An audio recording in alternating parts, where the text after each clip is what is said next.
வணக்கம். நம்மள பலருக்கும் பணங்காசு விஷயம்னாலே ஒரு பெரிய தலைவலி மாதிரி தான் இல்லையா? ஆனா கவலைப்படாதீங்க. இந்த விளக்கத்துல பர்சனல் ஃபினான்ஸோட அடிப்படைகளை ரொம்ப சிம்பிளா தெளிவா புரிஞ்சுக்க போறோம். இது உங்க நிதி பயணத்துக்கான ஒரு சரியான ஸ்டார்டிங் பாயிண்டா இருக்கும். பணம், சேமிப்பு, இன்வெஸ்ட்மெண்ட் இந்த வார்த்தைகளை கேட்டாலே நமக்குள்ள ஒரு சின்ன கன்ஃபியூஷன் வரும். இது ரொம்பவே நார்மலான ஒரு விஷயம்தான். அதனால பயப்படவே வேண்டாம். உண்மையில நீங்க மட்டும் இப்படி யோசிக்கல. இந்த ஃபைனான்ஷியல் ஜர்னி எல்லாருக்குமே சாத்தியம்தான். அதோட பேசிக்ஸை புரிஞ்சுக்கிட்டா போதும், நம்ம பணத்தை நாமளே ஈஸியா ஹேண்டில் பண்ணலாம். அதைத்தான் நாம இங்க பார்க்க போறோம். சரி வாங்க நேரா விஷயத்துக்கு வருவோம். முதல்ல பணத்தை சரியா மேனேஜ் பண்றது ஏன் ஒரு முக்கியமான லைஃப் ஸ்கில்னு பார்க்கலாம். இது சும்மா பேங்க் அக்கவுண்ட்ல பணம் வைக்கிறது மட்டும் இல்ல. இப்ப இருக்கிற காரணத்துல ஃபினான்ஷியல் ப்ராடக்ட்ஸ் எல்லாம் ரொம்பவே காம்ப்ளெக்ஸா மாறிடுச்சு. அதே சமயம் பலவிதமான ஏமாத்துற ஸ்கீம்ஸும் அதிகமாயிடுச்சு. இது எல்லாத்தையும் தாண்டி நம்மளோட ரிட்டையர்மெண்ட் லைஃப்க்கும் நாம தான் பிளான் பண்ணணும். இதனால தான் பணத்தை பத்தின அறிவு நமக்கு ரொம்ப அவசியமா இருக்கு. நம்ம ஃபினான்ஷியல் கோல்ஸ் அடையறதுக்கு ரெண்டு முக்கியமான டூல்ஸ் இருக்கு. ஒன்னு சேமிப்பு, இன்னொன்னு முதலீடு. இது ரெண்டுக்கும் என்ன வித்தியாசம்னு இப்ப பார்க்கலாம். சேமிப்புனா என்ன? சிம்பிளா சொன்னா, உங்க வருமானத்துல எல்லா செலவும் போக மிச்சம் இருக்கிற காசு தான். அவசர தேவைகளுக்கும் சின்ன சின்ன ஷார்ட் டேர்ம் கோல்ஸ்க்கும் இந்த பணம் யூஸ் ஆகும். பொதுவா பேங்க் சேவிங்ஸ் அக்கவுண்ட்ல வைக்கிறது தான் சேமிப்பு. அப்போ முதலீடுனா அது உங்க பணத்தை உங்களுக்காக வேலை செய்ய வைக்கிறது. உங்க சேமிப்புல இருந்து ஒரு பகுதியை எடுத்து அது காலப்போக்கில் பல மடங்கா பெருகுன்ற நோக்கத்துல போடுறது தான் இன்வெஸ்ட்மெண்ட். இன்வெஸ்ட்மெண்ட்டை நாம எப்படி பார்க்கலாம்னா, நம்மளோட ஃபினான்ஷியல் ஃபியூச்சருக்காக விதைகளை விதைக்கிற மாதிரி தான். ஒரு சின்ன செடி வளர்ந்து பெரிய மரமாகிற மாதிரி உங்க பணம் காலப்போக்கில் வளர்ந்து உங்களுக்கு ஒரு பெரிய ரிட்டர்ன்ஸை தரும்.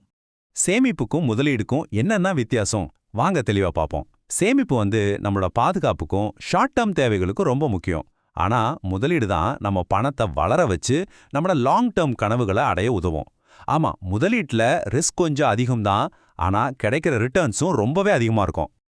இப்போ நம்ம ஃபைனான்ஸ் உலகத்துல இருக்கிற ஒரு மேஜிக்கை பத்தி பேச போறோம். அதுதான் பவர் ஆஃப் காம்பவுண்டிங், அதாவது கூட்டு வட்டியோட சக்தி. இது உங்க பணத்தை ரொம்ப வேகமா பெருக்கிறதுக்கான ஒரு அற்புதமான வழி.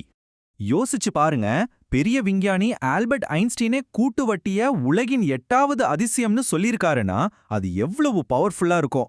இத புரிஞ்சுக்கிறது நம்ம ஃபினான்ஷியல் வளர்ச்சிக்கு ரொம்ப முக்கியம். இந்த டேபிள பாருங்க, கூட்டு வட்டியோட மேஜிக் உங்களுக்கே புரியும். வெறும் 1000 ரூபாய் இன்வெஸ்ட்மெண்ட் 9% கூட்டு வட்டியில 40 வருஷத்துல 31,000 ரூபாய்க்கு மேல ஆகுது. ஆனா அதே சிம்பிள் இன்ட்ரெஸ்ட்ல பாருங்க, வெறும் 4,600 ரூபாய் தான். எவ்வளோ பெரிய வித்தியாசம் பாத்தீங்களா? இதுக்கு காரணம் கூட்டு வட்டியில உங்க வட்டிக்கும் வட்டி கிடைக்கிறது தான். இதுதான் உண்மையான பண வளர்ச்சி. இங்க உங்களுக்கு ஒரு சிம்பிளான ட்ரிக் சொல்றேன். அதுக்கு பேரு ரூல் ஆஃப் 72. உங்க பணம் எப்போ டபுள் ஆகும்னு சுலபமா கண்டுபிடிக்க 72 உங்க இன்வெஸ்ட்மெண்ட்டோட வட்டி விகிதத்தால டிவைட் பண்ணா போதும். உதாரணத்துக்கு 9% வட்டி கிடைக்குதுன்னா உங்க பணம் கிட்டத்தட்ட 8 வருஷத்துல இரட்டிப்பாகும். ஏன்னா 72 டிவைடட் பை 9 விடை 8. சிம்பிள். ஓகே, இப்போ நமக்கு பேசிக்ஸ் எல்லாம் புரிஞ்சிருச்சு. அடுத்து என்ன? நமக்காக ஒரு ஃபினான்ஷியல் பிளானை எப்படி உருவாக்குறதுன்னு பார்க்கலாம். இது நம்மளோட ஃபினான்ஷியல் ஜேர்னிக்கான ஒரு மேப் மாதிரி. ஃபைனான்ஷியல் பிளானிங்னா ஏதோ பெரிய வேலைன்னு நினைக்காதீங்க. இந்த 6 ஸ்டெப்ஸை ஃபாலோ பண்ணா ரொம்ப ஈஸி. முதல்ல இப்போ உங்க நிதி நிலைமை எப்படி இருக்குன்னு பாருங்க. அடுத்து உங்க கோல்ஸ் என்னன்னு முடிவு பண்ணுங்க. அதுக்கேத்த மாதிரி எங்க இன்வெஸ்ட் பண்ணலான்னு யோசிங்க. முக்கியமா பிளானை போட்டதோட விட்டுறாம அப்பப்போ அதை ரிவ்யூ பண்ணி தேவையான மாற்றங்களை செய்யணும். உங்க கோல்ஸை செட் பண்ணும்போது இந்த ஸ்மார்ட் மெத்தடை யூஸ் பண்ணுங்க. அதாவது உங்க இலக்கு ஸ்பெசிஃபிக்கா, மெஷரபிளா, அச்சீவபிளா, ரியலிஸ்டிக்கா, அப்புறம் டைம் பவுண்டா இருக்கணும். சும்மா பணம் சேர்க்கணும்னு சொல்றதை விட அடுத்த 5 வருஷத்துல கார் வாங்க 5 லட்சம் ரூபாய் சேர்க்கணும்னு சொல்றது ஒரு ஸ்மார்ட் கோல். அடுத்து அசெட் அலோகேஷன். இது ஒரு முக்கியமான கான்செப்ட். சிம்பிளா சொன்னா உங்க முதலீடுகளை பலவிதமா பிரிச்சு வைக்கிறது. உதாரணத்துக்கு கொஞ்சம் பணத்தை ஷேர் மார்க்கெட்ல இருக்கிற ஈக்விட்டியில, கொஞ்சம் பணத்தை கவர்மெண்ட் பாண்ட்ஸ் மாதிரி டெட்ல, அப்புறம் கொஞ்சம் தங்கத்துல, இப்படி பிரிச்சு போடுறது. இது உங்க முதலீட்டோட ரிஸ்கை குறைக்க ரொம்பவே ஹெல்ப் பண்ணும். இது ஒரு சாம்பிள் தான். உங்க வயசு, ரிஸ்க் எடுக்கிற திறனை பொறுத்து இது மாறும். இந்த பழமொழி முதலீட்டுக்கு 100க்கு 100 பொருந்தும். Don't put all your eggs in one basket. உங்க முழு பணத்தையும் ஒரே இடத்துல இன்வெஸ்ட் பண்ணாதீங்க.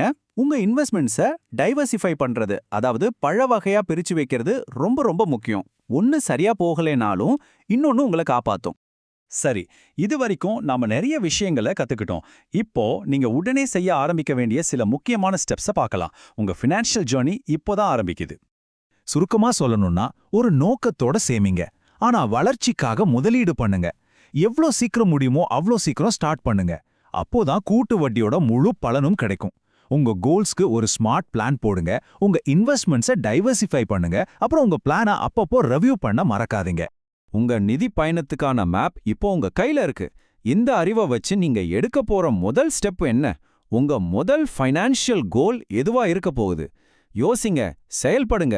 ஏன்னா உங்க நிதி எதிர்காலம் உங்க கையில தான் இருக்கு.